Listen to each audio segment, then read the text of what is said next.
আসসালামু আলাইকুম। সবার কি অবস্থা, কেমন আছেন, কোথা থেকে দেখছেন অবশ্যই কমেন্ট করে জানাবেন। বেশ কিছুদিন পরই ভিডিও টুকটাক দিচ্ছি, অনেক দিন যাবতই বন্ধ ছিল বেশ কিছু কারণে। যাই হোক,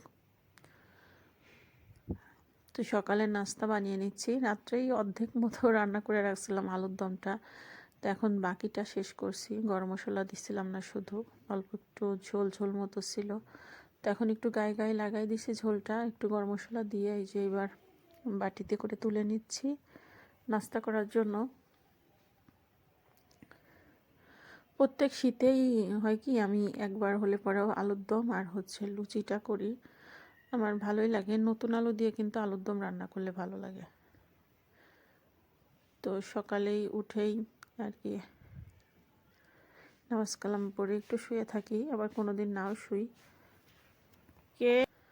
তো লুচি বেশ কয়েকটি ভাজা হয়েছে, তখন বাকিগুলো ভাজে নিচ্ছি। তো ফার্স্টে বাবুকে দিয়ে দিয়েছি, ও নিয়ে গেছে, এখন আমাদেরটা ভাজছি। বাবু তো এরকম খেতে পারে না, এক পিস কোনো রকম আর কি খায়।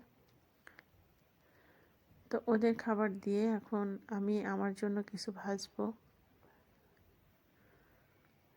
তাই দেখেন, ওরকম তো খাবে না, বারবার এসে শুধু দুষ্টু করবে। এইখানে এসে এসে কি করছো মাম্মাম, কি করছো? তাই বলছে আমি তো খাবো, তোমরা তো খাইছো, আমি তো খাই নাই, আমি তো এখন একটু খাওয়া দাওয়া করবো। তারপর বলতেছে যে আমি নেই। তো বলছি তুমি তো খাও না, যে তুমি পায়েস খাও। তোর এই শীতের সময় না একটু খেজুরের গুড়ের পায়েস করলে কিন্তু বেশ ভালো লাগে। তো বেশ দুইবার মতোই খাওয়া হয়েছে, তো আবার একটু রান্না করছি, যে নতুন খেজুরের গুড়টা থাকতে থাকতে আরও একবার রান্না করি। তো অল্প করেই রান্না করছি, এই 4 বাটি হয়েছে। আর রাত্রে ওদের বেটা দুইজনকেই অল্প অল্প করে দিয়েছিলাম। তো সন্ধ্যার পর একটু গিয়েছিলাম রায়, তো ভাবলাম নার্সারিতে যাই, দেখি কীরকম ফুল টুল আসছে নাকি ভালো।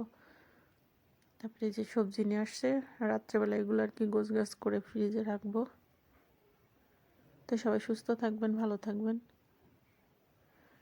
আমার পাশে থাকবেন। আমি আবার নতুন করে শুরু করছি, সবাই একটু সাপোর্ট করবেন। আল্লাহ হাফেজ।